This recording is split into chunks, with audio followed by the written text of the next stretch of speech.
Baiklah, Assalamualaikum warahmatullahi wabarakatuh. Perkenalkan, kami dari kelompok 7. Di sini kami akan mengaudit sistem informasi sistem layanan PT Karya Anak Bangsa Goto menggunakan framework COVID 2019.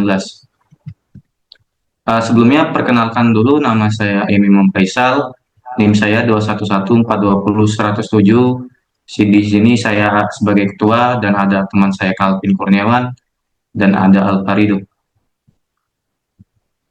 Oke, sebelumnya mengenai perusahaan ini, apa itu PT Karya Anak Bangsa? PT Karya Anak Bangsa Goto yang dikenal luas sebagai Gojek adalah perusahaan teknologi asal Indonesia yang menyediakan layanan berbasis aplikasi untuk transportasi logistik, pembayaran, dan berbagai kebutuhan sehari-hari. Visinya itu menjadi platform layanan on-demand terdepan yang menciptakan dampak sosial ekonomi positif melalui teknologi.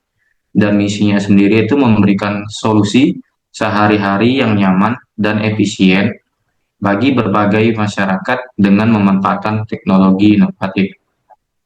Metode penelitian. Metode penelitiannya itu observasi, mengamati implementasi sistem penjualan berbasis aplikasi. Studi literatur itu melibatkan framework COVID 2019, standar industri dan kebijakan perusahaan, memahami visi misi, menyiapkan audit dengan visi dan misi PT Karya Anak Bangsa atau Goto atau Gojek tadi, identifikasi kebijakan dan prosedur, menilai apakah kebijakan mendukung kelancaran operasional dan manajemen risiko, dan analisis risiko, mengidentifikasi ancaman yang relevan terhadap sistem penjualan. Identifikasi desain faktor. Di sini ada enterprise strategi, menargetkan pertumbuhan pasar berbasis layanan digital. Enterprise goal, menyediakan layanan cepat dan andal bagi pelanggan. Risk profile, risiko terkait keamanan data pelanggan dan stabilitas platform. IT related goal, mendukung kinerja operasional berbasis teknologi. Kemudian threat landscape, ancaman cyber seperti serangan DDoS atau pencurian data. Complaints rate, kebutuhan terhadap regulasi TI lokal dan internasional. Role of IT, IT sebagai inti operasional bisnis. Searching model for IT, kombinasi sumber daya internal dan eksternal. IT implementation methods, Agile and DevOps, teknologi adoption strategi, adopsi teknologi inovatif berbasis AI dan data. Enterprise size, perusahaan besar dengan jangkauan nasional dan internasional.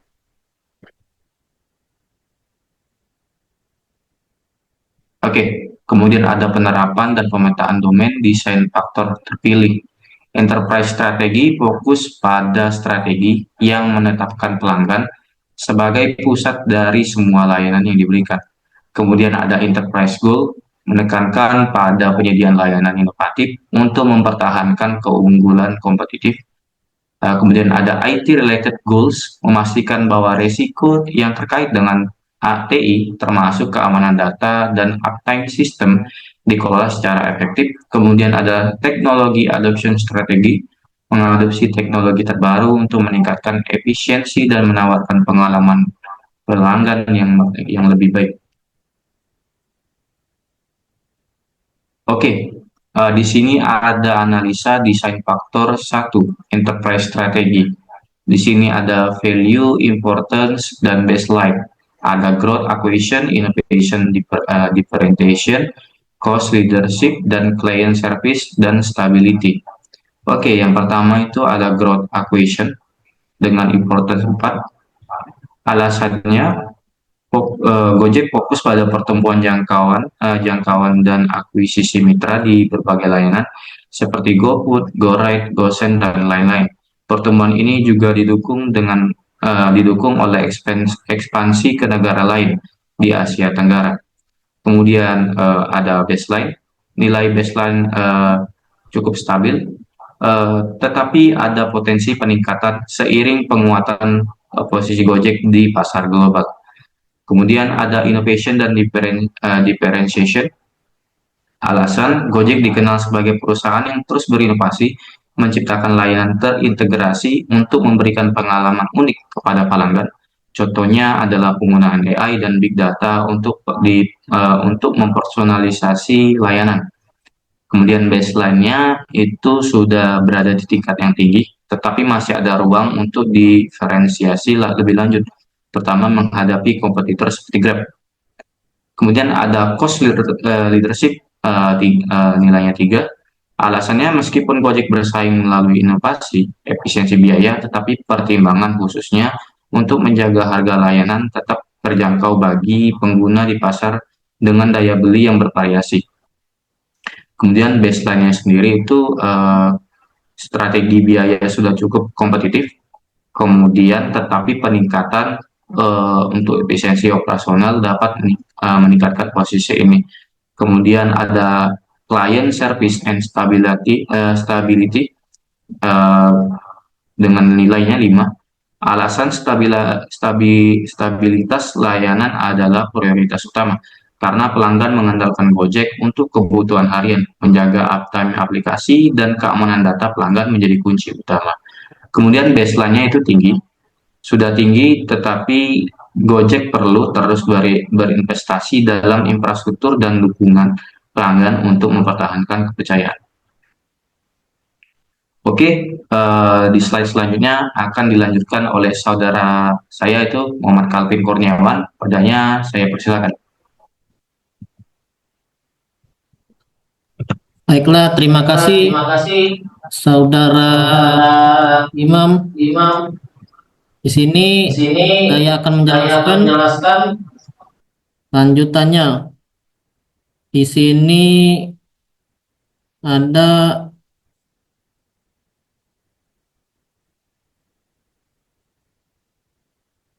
internship goal. Di sini ada customer oriented service, business growth, operational optimization, risk and compliance. Pertama, yaitu penjelasan pertama di sini adalah Gojek sangat fokus pada kepuasan pelanggan dengan menyediakan layanan on demand yang dapat diakses kapan saja. Penjelasan kedua yaitu business growth, yaitu strategi pertumbuhan penting untuk mempertahankan dan memperluas pasar, terutama menghadap persaingan dengan kompetitor seperti Grab. Ketiga, operational optimization. Di sini adalah efisiensi operasional, mendukung stabilitas dan kelangsungan bisnis, misalnya melalui optimasi proses logistik. Keempat, risk and compliance. Di sini adalah penting untuk memastikan kepatuhan terhadap regulasi, terutama di pasar baru. Kemudian selanjutnya di sini adalah improved IT agility, enhanced data security, reliable IT service, integration with ecosystem. Di sini ada importance-nya ada 5, baseline-nya ada 4, yang kedua ada 5, dan selanjutnya 3, kemudian 4 per 3. Di sini penjelasannya yaitu yang pertama, IT agility sangat diperlukan untuk mendukung inovasi cepat dan respon terhadap kebutuhan pasar. Yang kedua, keamanan data adalah prioritas utama karena Gojek mengelola informasi sensitif pelanggan dan mitra. Yang ketiga, stabilitas platform memastikan layanan tetap dapat diandalkan meski menghadapi lonjakan pengguna. Yang keempat, Gojek membutuhkan integrasi IT yang baik untuk mendukung ekosistemnya, termasuk mitra dan layanan eksternal. Kemudian selanjutnya, Di sini ada cloud computing, AI and machine learning, mobile technology, big data analytics. Di sini ada 5/4, 5/4, 5/5, 4/4. Kemudian penjelasannya di sini yang pertama, menggunakan cloud untuk meningkatkan skalabilitas dan efisiensi operasional. Yang kedua, digunakan untuk mempersonalisasi layanan dan meningkatkan efisiensi pengambilan keputusan. Yang ketiga, mobile teknologi sebagai inti dari platform teknologi mobile sangat penting bagi operasional dan pengalaman pengguna. Yang keempat, mendukung analisis data besar untuk mendeteksi pola dan mendukung strategi bisnis. Kemudian selanjutnya di sini ada enterprise strategi, scalability dan performance management. Gojek harus memastikan sistem mampu menangani jutaan transaksi dari berbagai layanan secara bersamaan, terutama saat promosi besar atau hari libur. Kemudian ada data manajemen, microservice, integrasi data antar layanan, GoRide, GoPut, GoPay untuk analisis yang optimal tanpa membahayakan privasi pengguna. Kemudian ada enterprise goals, user experience consistency. Setiap layanan dalam super FVP harus menawarkan pengalaman yang seragam agar pengguna merasa familiar meskipun menggunakan layanan berbeda. Kemudian ada service interoperability, misalnya sinkronisasi mulus antara GoPay untuk pembayaran dan di GoPut atau GoSend. Kemudian ada IT related goals. Di sini ada cyber security, threats, ancaman seperti pencurian data, penggunaan penyalahgunaan API atau serangan ransomware yang dapat mengganggu ekosistem layanan. Kemudian ada downtime risk. Jika satu layanan seperti GoPay terganggu dapat berdampak luas pada layanan lain seperti GoPut dan GoMart. Kemudian di sini ada teknologi adoption, di sini technological debt legacy system, pembaruan sistem lama untuk mendukung fitur baru seperti AI atau ML untuk rekomendasi tanpa mengganggu layanan yang ada. Kemudian ada cloud infrastruktur complexity management multi cloud untuk mendukung skalabilitas sekaligus menjaga biaya operasional tetap terkendali.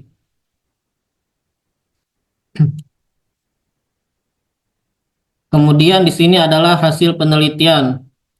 Ini gambarnya, di sini ada desain faktor.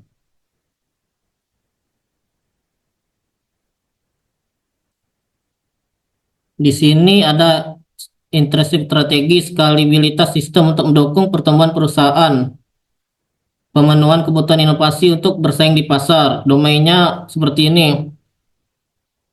Di sini ada enterprise goals, ketidaksesuaian antara kebutuhan bisnis dan IT. Ketergantungan pada penyelarasan layanan dengan kebutuhan pelanggan. Pelanggan. Seperti ini domainnya.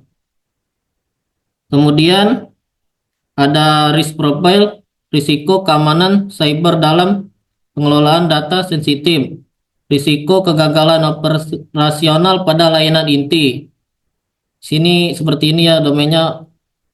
Di sini ada IT related goals, peningkatan efisiensi melalui otomatisasi, dukungan multi cloud dan migrasi dari sistem lama ke yang modern. Seperti ini domainnya.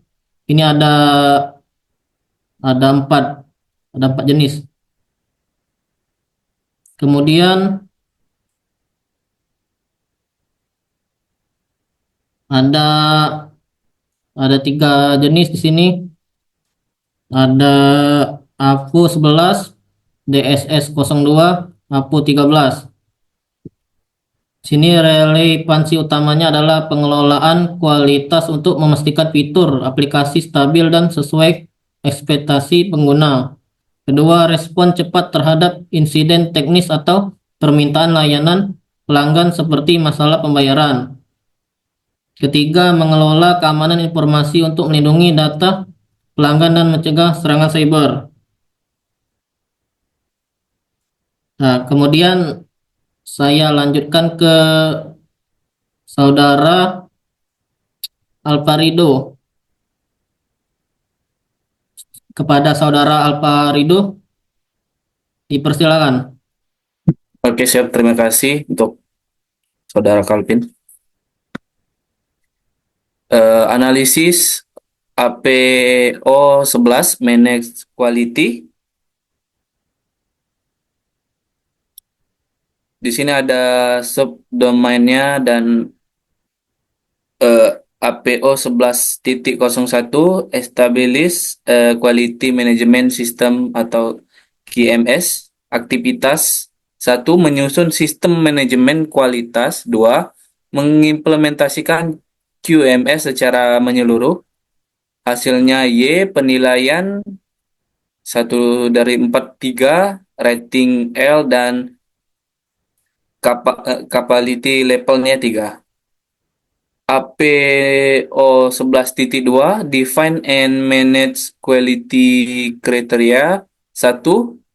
Menentukan kriteria kualitas yang sesuai. 2. Memastikan kriteria diterapkan dalam semua proses. Untuk hasilnya Y, penilaian 3, rating P, capability 3, dan APO 11.3 perform quality monitoring and review. 1. Memantau dan mengevaluasi kualitas secara rutin. 2. Memberikan umpan balik kepada tim terkait temuan kualitas. Hasil N, penilaian 2, rating N, capability 2. APO 11.04 manage defects and non-conformities. 1. Mendokumentasikan dan menangani cacat atau ketidaksesuaian. 2. Mengembangkan solusi untuk mencegah masalah yang sama di masa depan. Untuk hasil Y, penilaian 3, rating L, dan capability-nya 3. Dan di sini ada capability level achieve, level 2. Deskripsinya, proses dasar manajemen kualitas sudah diterapkan, tetapi monitoring dan evaluasi kualitas masih belum rutin dilakukan. From-nya, dokumentasi QMS dan kriteria kualitas sudah ada, namun pemantauan kualitas belum sistematis. Untuk level 3, sistem manajemen kualitas sudah terintegrasi dengan proses organisasi, namun evaluasi rutin dan solusi pencegahan perlu ditingkatkan. From-nya, dokumentasi dan pengelolaan cacat kualitas sudah terstruktur, tapi evaluasi kualitas masih membutuhkan perbaikan. Lanjut. Rekomendasi peningkatan. Penerapan sistem monitoring terpusat. Membangun sistem monitoring yang memungkinkan pemantauan kualitas secara real-time untuk semua proyek. Pelatihan untuk tim kualitas. Memberikan pelatihan kepada tim terkait pentingnya monitoring dan evaluasi kualitas serta cara mengimplementasikan secara efektif. Evaluasi berkala. Melakukan review kualitas secara berkala untuk mengevaluasi kinerja berdasarkan kriteria yang ditetapkan. Kolaborasi dengan tim pengembangan. Memastikan tim kualitas berkolaborasi dengan tim pengembangan untuk mendeteksi dan mencegah cacat sejak tahap awal. Automatisasi proses quality check menggunakan teknologi untuk otomatisasi pengujian dan monitoring kualitas agar lebih efisien. Dokumentasi temuan kualitas. Membuat sistem dokumentasi yang lebih terstruktur untuk mencatat temuan kualitas, tindakan koreksi, dan solusi pencegahan. Analisis DSS 02 Manage Service Request and Incident.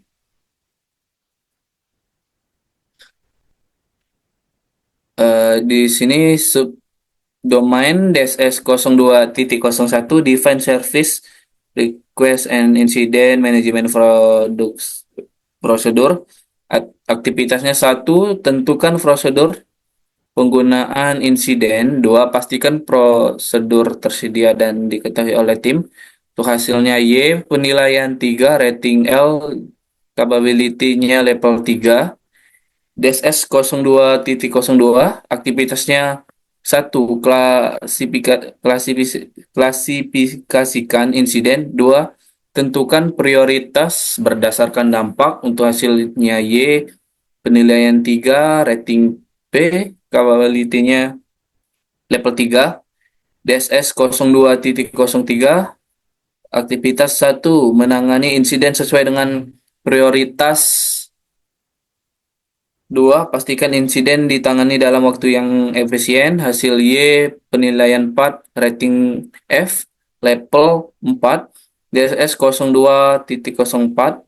Satu, menyampaikan umpan balik kepada pelanggan. Dua, menutup insiden dengan dokumentasi. Untuk hasil Y, penilaian 3, rating L, dan level 3.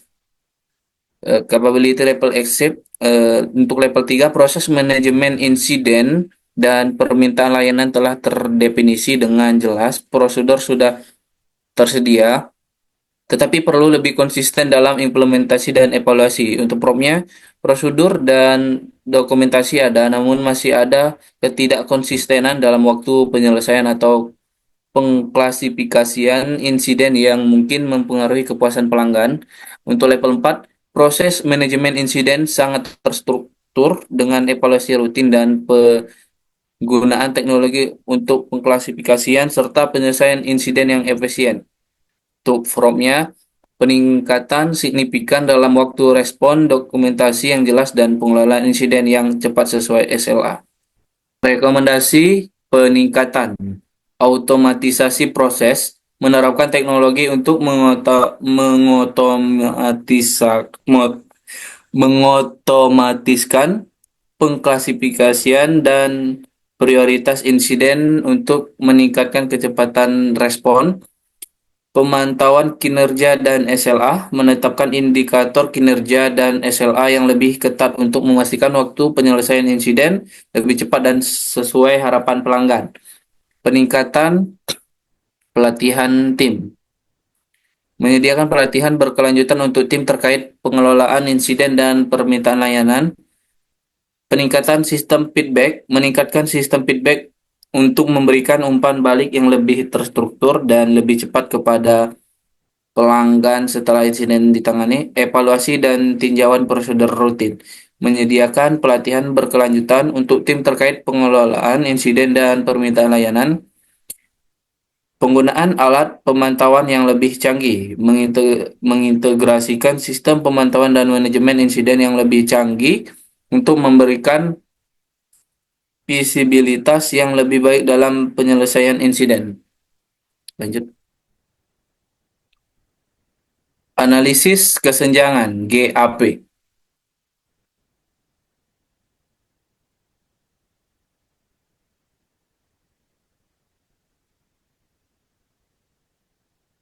Analisis kesenjangan GAP.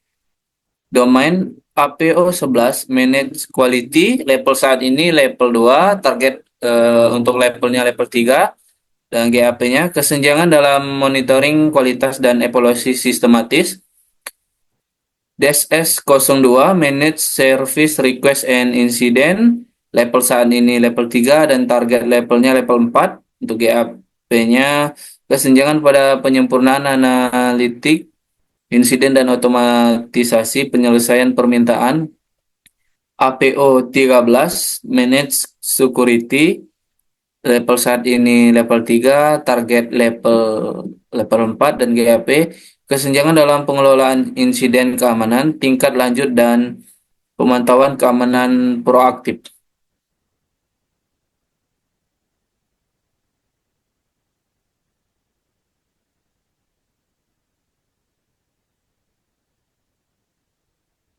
Oke, saya kembalikan ke moderator, Saudara Imam. Nah, baiklah, di sini ada simpulan. Untuk APO 11-nya itu kekurangan dalam monitoring kualitas rutin serta implementasi pemantauan yang terintegrasi dengan proses organisasi. Kemudian ada di SS02 masih perlu peningkatan dalam pemanfaatan analitik tingkat lanjut dan otomatisasi untuk meningkatkan efisien penanganan insiden. Kemudian ada APO 13 memerlukan peningkatan kemampuan dalam proses insiden keamanan dengan lebih efektif dan pemantauan keamanan proaktif menggunakan teknologi yang lebih canggih.